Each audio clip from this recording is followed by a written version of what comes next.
3, 2, 1.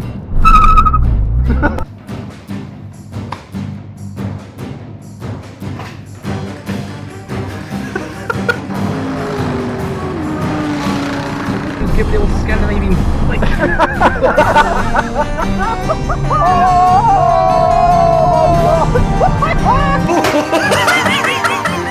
Guess what? It's gonna be worse.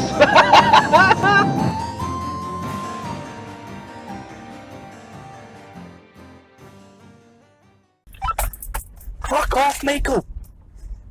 Hello? I'm just behind this big truck. So I'll probably meet you there. This is gonna take a while. Keep up. I'm still trying to pull out. I don't even know if that was Michael I was talking to there. Or maybe another guy in the same radio channel. I feel we may have actually genuinely lost Jamie. He'll find his way eventually. And we're going, finally, out. That's another thing, the indicator doesn't self-cancel. I've got to manually cancel it. A wee bit annoying, but... Anyway, yeah, so we pulled into the Green Welly, I think it was called. Quite a popular spot for, like a meeting place. It's got a little cafe, a little restaurant. So we stopped in there, had a little look, wee toilet break. Not long, about 20 minutes maybe. And we're back on our way to, you guessed it, Glencoe. Oh, these poor people. Oh, I feel so sorry for them. This is the West Island Way, pretty much going directly alongside this road. It takes you about a week to walk from Glasgow to Fort William. We're going to do it all in a few hours. It's the wonder of having a car. Look at them all. They're all walking. I tell you what, if you can see what I've seen, what a sight, man. I really want to move that camera, but I'm probably going to crash the car trying to do that. But I really want to show you this, man. It's cool. Look at that. Can you see that? Check out the sights, man. The scenery. That's Scotland. Scotland through and through. Look at that. I don't know if you can see that. We're not even at Glencoe yet. And it already looks spectacular. Wow, man. This is amazing. Scotland looks so good. Scotland looks amazing. Still no sign of Jamie. 20 minutes to go, I'm going for a downshift. Oh yeah. Still not even going that fast. What's the time? 1:30 nearly? We'll get there for just before 2. Maybe get something to eat there. Wow. Man, it's like every corner I turn around, it's like a new sight that I want to show the camera. Scotland's beauty up in the Highlands. And what better car to do it in than a 2001 Ford Focus Estate. And with that I'm done. People taking pictures, driving by taking pictures. Don't blame them. Looks good. Yeah, it's disgusting. What's that? Oh, it's Jamie. You alright? Yeah. We're here. We made it to our first stop.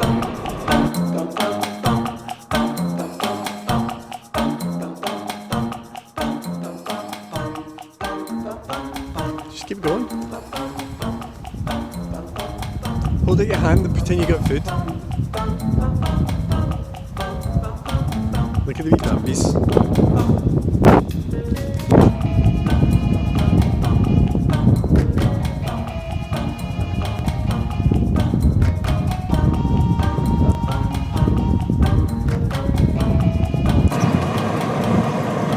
This doesn't go up anymore. That just flops down, so I have to put it to the side. Well, either that or that, but it doesn't stay up. We ready to go? I think so. Next stop, we are going to... It's a little surprise. It's a little surprise. I won't tell. But it's only 12 minutes away. So Jamie's just told me he's got air conditioning in his car. to be honest. Do you need it? Do you need it on a day like this? I'm just tucking my curtain away, you see, because I've got a proper camper van. Jamie tried to make friends with the deers. I don't think they wanted to be his friends. It's probably something to do with his face. Here we go. Oh dear. My curtains are all over the place. Let's close the windows. There we go. Yeah, we stopped off for a spot of lunch. Said hello to the deer, which was nice. And now we're going to a secret location. Haha. Look at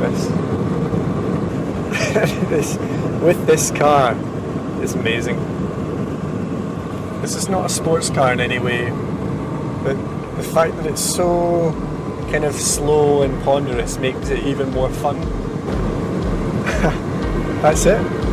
Oh my god. The scale of this place is crazy.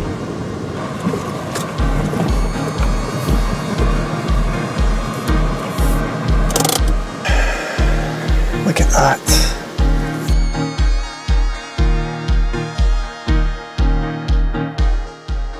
Check it out, there's Michael.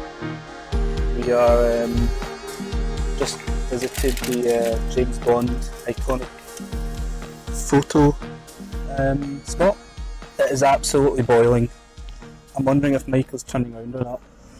Let's check. Let's check in live to Michael. Michael, are you turning around? Yeah, I'm just about to turn around. It's absolutely boiling.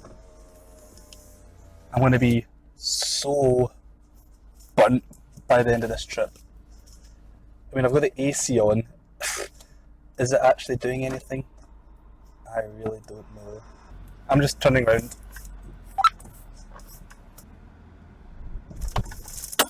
Oh my god, I stalled. Cool, right, we're good. We're going the right way now. I think I can smell my clutch. So yeah, we're just stopped off at the iconic Skyfall photo scene. Man, these single roads are a pain in the butt.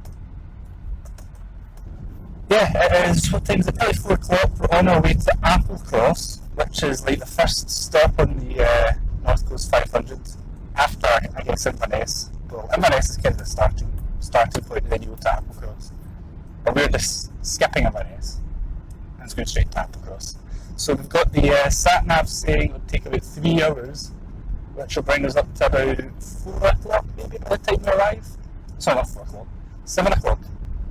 But it will be very interesting. It's been such a busy day, this first day. It feels like we've done so much in this first day. It's hot. I would say it's too hot, man. It's like uncomfortably hot. Maybe if I had properly working aircon, it would be a bit better. So fuel looks pretty good. Long may it continue. Bit of a status update on the trip so far. As you know, we've been heading for Applecross because we thought that was going to be the quickest point. Even though Inverness is possibly further away, it's quicker to get to. I think because of the type of roads. We're going to have our food in Inverness, and then hopefully tonight we'll start the North Coast 500, and then somewhere between Inverness and Applecross we'll camp up for the night in some kind of dirty lay-by. Did you see the hitchhiker? I was like, I would, but I can't because I've literally got no seats. We went to just like a normal shop, an Aldi. So the shop looks exactly the same as anywhere else you get in the UK, but the backdrop is this huge mountain. It's almost like from another world. It's Ben Nevis over there, I didn't even realise. Now, I've been doing some thinking about this car, and it's a funny driving experience. It's got the electric steering rack, which doesn't really give you any feel. You know when you have those watches when you were younger with the little dial on the outside that kind of clicks? It clicks at individual points, or like a clock, how it ticks. That's how the steering works. You turn it a little bit and then it locks into a position that it's really odd. Oh Jesus Christ. I don't know if you saw there, I just did like a little late braking test. It was totally on purpose. I did notice it, to be honest. I did see your car leaning forward a lot. Oh yeah, brakes are working really, really well. Good. They're not working well. They work, but I would never say that they work well. Maybe a Scandinavian flank. It's funny Jamie said that. I really don't think you could do a Scandinavian flick in this guy. Oh god. Oh shit. I'm not getting that back anymore. Oh, it's just about at 3/4 of a tank now. Good. Well, I can't talk to Jamie anymore. Oh, I can get it. Yes! This steering wheel, as far as I can tell, doesn't adjust in any way. So it's too low. I can't read all the speed that matters. Like from 30 to 70, I can't read where I am. But the problem is, because I've got so much stuff behind me, I've had to have the seat right forward, which means my knee is touching pretty much the dashboard here. And because I'm so far forward, my ankle is like this on the throttle. I'm actually quite looking forward to settling down for the night, getting the little curtains drawn and stuff. It'll be fun. The Fiesta, sorry, not the Fiesta, the Focus. It's probably the better driver's car. Your car's probably the better driver's car. Yeah, you see, that's kind of why I went for this as well over the Doblo, because I was thinking, well, this is going to be much more enjoyable to drive.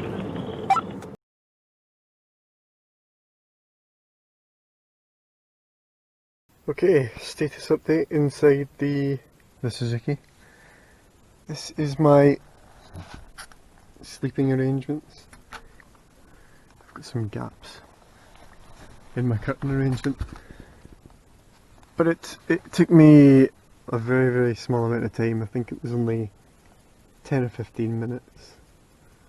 And all these curtains have been set up with only a few little gaps. It's not ideal, but I think it's a pretty good result actually. Pretty happy with that.